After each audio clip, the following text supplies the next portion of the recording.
At the end of 9th Street in Crescent City, California, is the Brother Jonathan Memorial. This memorial was put in place for those who lost their lives in the great shipwreck of the SS Brother Jonathan that occurred in 1865 and is still the largest shipwreck to occur on the West Coast.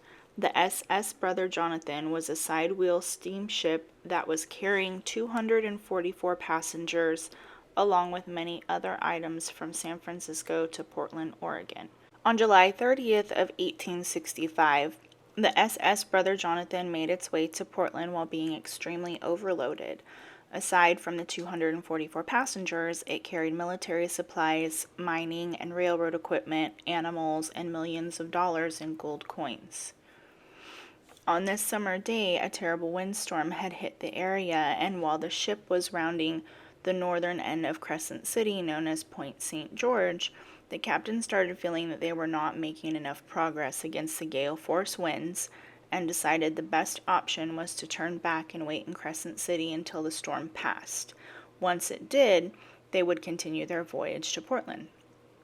As the ship turned to head back to Crescent City, the Dragon Channel would not allow them to return to the harbor in Crescent City. The overloaded steamer that was already fighting gale force winds started turning back and collided with an area of uncharted rocks that punctured the hull and sunk the ship in less than 30 minutes. Out of the 244 people on board of the SS Brother Jonathan, only 19 made it to shore alive.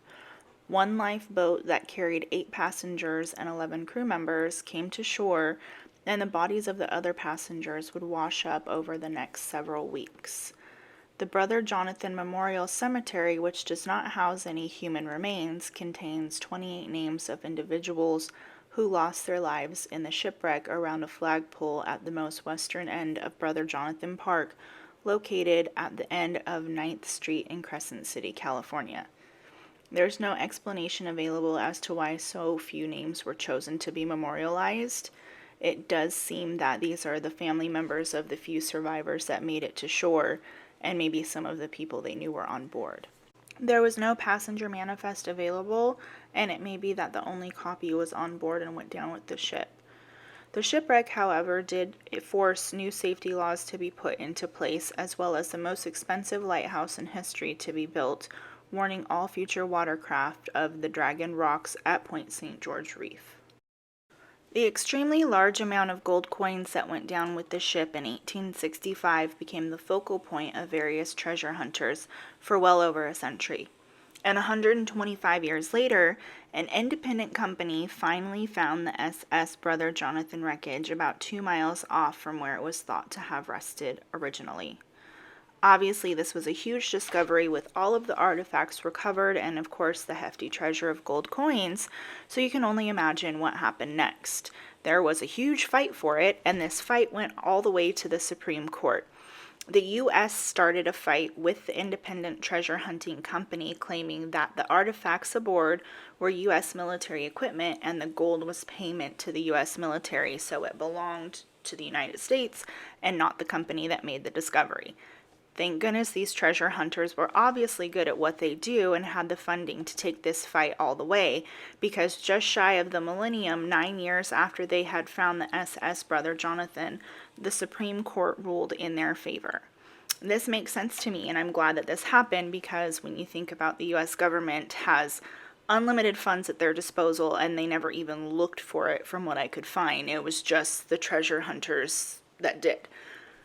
So it was a case of someone else did all the work just for them to be like, oh yeah, by the way, that's ours, give it back. So I'm glad the people who put in the time, money, and effort came out the winners, and they did donate the artifacts to museums and 1 gold coin. Seriously, they only donated 1 $5 piece to a museum and that's all, but I guess they don't get rich by giving their treasure away, and I'm sure that fight cost them a lot of money also. There are no ghost stories directly linked to this incident that I have heard of or come across, but given the time frame of the accident, the high body count, and the huge monetary loss, it seems there may have been some supernatural forces evening out the score for the U.S. taking the land and the lives of the natives so they could get all of the gold that no one but them cared about. And if you stayed with me till now we get into the haunted part of the lighthouse stories. So just down from the Point St. George Reef Lighthouse, more southern, not the complete southern end of town, but it's south from the Point St. George Reef Lighthouse. It is ranked number 7 most haunted lighthouses in America. It is the Battery Point Lighthouse that sits just off of Lighthouse Way in Crescent City, California. So this lighthouse was built in the 1850s and was one of the first lighthouses built in California, and it is still in use today. Crescent Harbor, just south of Battery Point, is home to many fishing and crabbing boats that routinely venture out during the various seasons, and also bring the town its extremely fresh catch of the day menu. With such active waters and sharp rocks along the shore, it's imperative that both Battery Point and Point St. George Reef lighthouses remain active and in good working order. In the mid-1960s, Battery Point Lighthouse was actually set to be deactivated, but 1 year before its scheduled decommission, the Great Tsunami of 1964 occurred and annihilated 7 city blocks in Crescent City, and the curators that were running the museum and staying in the lighthouse at the time survived, but being trapped on the island with the lighthouse, they could only idly stand by and watch in horror as the small town was immersed with ocean water and buildings, homes, and cars were swept out to sea. On March 27, 1964, Alaska experienced the strongest earthquake ever recorded in the entire northern hemisphere, sending off waves traveling at almost 600 miles per hour that would reach Crescent City around midnight. Crescent City gets its name from the crescent moon shape of the beaches on the southern end of town, so the tidal waves came in at different angles and on different sides. It was not just one straight line, and the first waves did not hit the Battery Point beach side or the lighthouse. A little bit before midnight, one of the curators woke up to use the restroom. She looked out the window on her way to the bathroom and took note of the extremely high tide near the harbor. The almost full moon lit up the town like a giant lamp, giving excellent visibility, and what the curators saw next was horrifying. After the one curator used the restroom, she woke her husband, and they both ran outside just in time to see all the water that was just creating the extremely high tide she had taken note of on her way to the restroom being sucked back as if the horizon was trying to swallow the entire ocean. The next thing they knew, the water that was being drawn back turned into a 20-foot tall wave that was hurling towards the town, and as it hit the shore, it was like a bomb. Cars, boats from the harbor, and buildings were now floating and being pulled with the motion of the wave back out to sea. Gas stations had their pumps ripped away, fires had started to blaze, causing the reserve gas tanks to explode, and in a state of shock to what they were seeing happening to the town right before their eyes, they did not immediately notice that their own shoreline was now bare.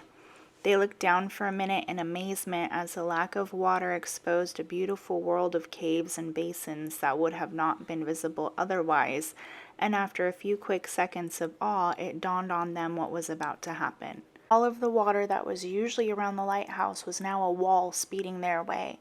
Her husband yelled, "Go to the tower," hoping to get high enough as the giant wave looked to be much taller than the island. But there was no time. The wave was traveling so fast that it hit the island while the curators were still outside. It hit so fast and so hard that they felt the entire island was being pulled out to sea, but the wave had actually split upon hitting the island, whirling water on both sides of it, and was not actually moving at all.